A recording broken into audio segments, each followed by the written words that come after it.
ইরানের সামরিক বাহিনী রোববার এমন এক দাবি করেছে যেন আকাশে ঢুকে উদ্ধার করতে গিয়ে যুক্তরাষ্ট্র নিজেরাই উদ্ধারযোগ্য অবস্থায় পড়েছিল। তাদের ভাষ্য, ভূপাতিত মার্কিন যুদ্ধবিমানের পাইলটকে উদ্ধারের নামে চালানো মার্কিন অভিযান শুরু হওয়ার আগেই শেষ। আর শেষ হওয়ার পর সেটি সরাসরি ব্যর্থতার পাঠ্য বইয়ে জায়গা করে নিয়েছে। তবে ইরান এটাও বলেনি যে পাইলটকে তারা আটক করেছে, মানে গল্প রহস্যটা এখানে ঝুলে আছে। ঘটনার নাটকীয়তা বাড়িয়ে দিয়েছে আরেকটি বিষয়। একই সময়ে মার্কিন প্রেসিডেন্ট ডোনাল্ড ট্রাম্প ঘোষণা দিয়েছে উদ্ধার অভিযান সফল, কর্মকর্তা নিরাপদ, কিন্তু ইরানের পক্ষ থেকে যেন কটাক্ষ ছুড়ে বলা হয়েছে উদ্ধার কাগজে কলমে হয়তো, বাস্তবে কিন্তু আকাশে নাটক শেষ। ইরানের সামরিক বাহিনীর কেন্দ্রীয় কমান্ড খাত্তাম আল আম্বিয়া মুখপাত্র ইব্রাহিম জুলফিকারি দাবি করেন, দক্ষিণ ইস্পাহানের এক পরিত্যক্ত বিমানবন্দরে উদ্ধার নামের ছদ্মবেশে ঢুকে পড়েছিল বিমান বাহিনী, কিন্তু তাদের মতে এই অভিযান ছিল উদ্ধারের অজুহাতে পালানোর চেষ্টা, যেটা ইরানি বাহিনী মুহূর্তেই ভেস্তে দেয়। রাষ্ট্রীয় টিভিতে প্রচারিত ভিডিও বার্তায় তিনি বলেন, অভিযান চলাকালে দুটি C-13 পরিবহন বিমান ও দুটি ব্ল্যাক হক হেলিকপ্টার ধ্বংস করা হয়েছে। তার দাবি অনুযায়ী আকাশে ঢোকার পর মার্কিন বাহিনীর অবস্থা এমন হয়েছিল, নামতেও পারছিল না, উঠতেও পারছিল না, শেষে আগুনেই শেষ কথা বলছে। তিনি আরও বলেন, বাস্তব পরিস্থিতি ইরানের শক্তিশালী সশস্ত্র বাহিনীর শ্রেষ্ঠত্ব দেখিয়ে দিয়েছে, অথচ ট্রাম্প ফাঁকা বলি দিয়ে যাচ্ছেন। কথাটা এমনভাবে বলা হয়েছে যেন যুদ্ধক্ষেত্রে আর সামাজিক যোগাযোগ মাধ্যম দুই জায়গায় দুই আলাদা গল্প চলছে।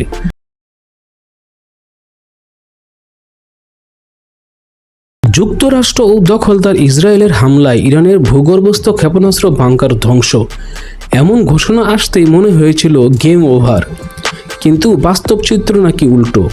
ধ্বংসস্তূপ সরাতে দেখা যাচ্ছে ইরানের লঞ্চার আবার যেন রিস্টার্ট হয়ে দাঁড়িয়ে গেছে, কয়েক ঘন্টার মধ্যে ধুলা ঝেড়ে আবার সক্রিয়, যেন সামরিক ঘাঁটি নয়, দ্রুত সার্ভিসিং শেষে মাঠে নামা কোনো যুদ্ধযন্ত্র। শুক্রবার 3 এপ্রিল মার্কিন গোয়েন্দা প্রতিবেদনে উদ্ধৃতি দিয়ে প্রকাশিত তথ্য বলা হয়, তেহরান উল্লেখযোগ্য সংখ্যক ক্ষেপণাস্ত্র ও মোবাইল লঞ্চার অক্ষত রাখতে পেরেছে।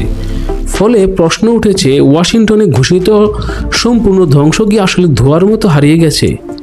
আঘাতের পরও ইরানের ক্ষেপণাস্ত্রের সক্ষমতা পুরোপুরি ভেঙে পড়েনি, বরং ধ্বংসস্তূপের নিচে থেকে যেন আবার চমক দেখাচ্ছে।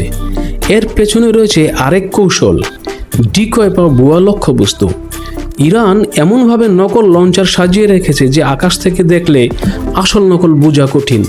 ফলাফল, বোমা পড়ে নকলের ওপর আর আসল লঞ্চার পাশেই চুপচাপ অপেক্ষা করে, পরে সুযোগ বুঝে সেগুলো আবার হামলায় ব্যবহৃত হচ্ছে, যেন যুদ্ধক্ষেত্রের ডামি টার্গেট দিয়ে প্রতিপক্ষকে ধোঁকা, একেবারে ক্লাসিক বিভ্রান্তির খেলা। অনেক ক্ষেত্রে ক্ষতিগ্রস্ত স্থাপনাগুলোর বাইরে থেকে পুরোপুরি অচল মনে হলেও বাস্তবে দ্রুত ধ্বংসস্তূপ সরিয়ে লঞ্চার উদ্ধার করা হচ্ছে।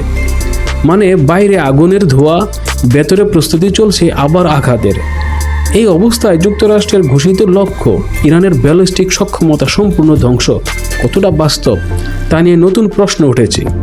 আরেক প্রতিবেদনে বলা হয়েছে, দীর্ঘদিন টানা হামলার পরও ইরানের প্রায় অর্ধেক লঞ্চার অক্ষত রয়েছে, কিন্তু লঞ্চার ধ্বংসস্তূপের নিচে চাপা পড়লেও সামরিক সক্ষমতা নাকি ভেঙে পড়েনি, বরং প্রতিদিন 15 থেকে 30টি ব্যালিস্টিক ক্ষেপণাস্ত্র ও 50 থেকে 100টি ড্রোন নিক্ষেপের তথ্য ইঙ্গিত দিচ্ছে ইরান এখনও খেলায় আছে, এবং সেটাও বেশ জোরালোভাবেই।